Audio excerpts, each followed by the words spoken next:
My name's Nick Popovich. I'm the founder of Rotas Security, a boutique pen testing shop. Pretty much what you'd expect from that response, you know, the gambit. We like to say, if it runs code, has a pulse, or passes electricity, we'll hack at it. So we have a lot of fun. Awesome. And how did you get into the world of hacking, cybersecurity, and all that fun stuff? I think, like many, I was very inquisitive. We got the Commodore 64, started messing around in BASIC and those things, and then I actually joined the military. I was in the U.S. Army in the Signal Corps. When I got out, I worked for the DoD as a contractor, and I had to get the CISSP to keep my job, and that was my introduction. And after I got the CISSP, the LinkedIn emails changed, and I started getting a lot of InfoSec things. And then, fast forward, I was working at CarMax, and I was coordinating some pen tests as kind of a sysadmin security analyst. Mm-hmm. And I said, this is really cool. And I just met the pen testers and asked the question, you know, how do you do that voodoo you do? Yeah. And the rest is kind of history. What is your company doing to contribute to the community? Yeah. So Rotas, actually, it's really apt. We've started our first associate program, so think apprenticeship and internship. So we've taken 6 folks who are trying to break into the industry this year, and for the next few months going to have an opportunity to introduce them into the concepts and really not just show them the things that they could pull on their own, which using things like Hack the Box and Purpose, you know, Vuln Hub and the different trainings that you can go through. We're also going to show them how to create business plans and working with clients, statements of work, scoping engagements. And then we also absolutely love to go into conferences, introduce folks to conferences, give away free tickets, sponsor different events so that they can get exposed, because I know that most of the people in my organization and probably in this conference can attest that we all stand on the shoulders of giants. Mm-hmm. And without the mentorship of others, you know, if you stop gauging your success off of your individual accomplishments and on others, it just feels all warm and fuzzy. Mm-hmm. So how did you hear about Hack SpaceCon? I have been friends with Kenneth Nevers for many moons. And I was actually at a different conference called RVASec, which is coming up. And Ken was like, we are starting this new endeavor. It's about community involvement. It's involving, you know, he explained to me the BuildCyber mission and their mission. It really resonated with me. Mm-hmm. I had just started full-time doing Rotas things at that point. Mm-hmm. And I said, I'd love to be involved. And so Ken introduced me to the RedSeer fam. Mm-hmm. And again, the rest is history. Really love to get involved with conferences that are very focused on education, on community involvement, and those types of things. So what do you think the future of cybersecurity is?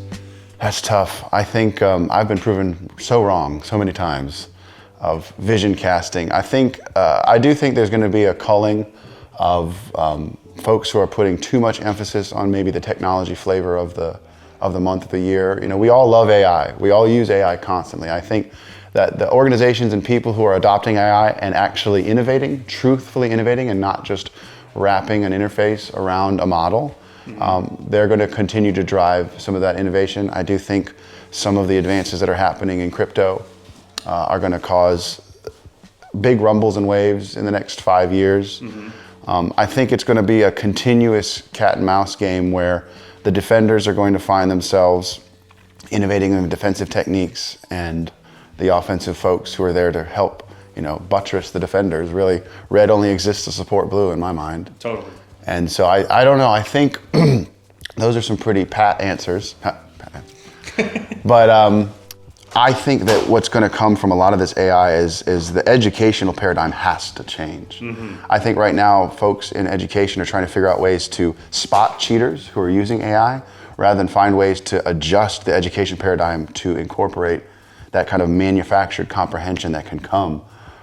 So I think in the education space, we're going to see a lot of change. I hope that we can see a lot of changes, because for those of us who went to school while on active duty or online, yeah, you know, essay-based questions are dead. Yeah. You know, and rather than fighting it and saying, let's fit the old way of thinking when it comes to education, and I don't know what that answer is, I hope that smarter people are putting in brain power to help move the needle on the education front. So what is your company doing to stay innovative?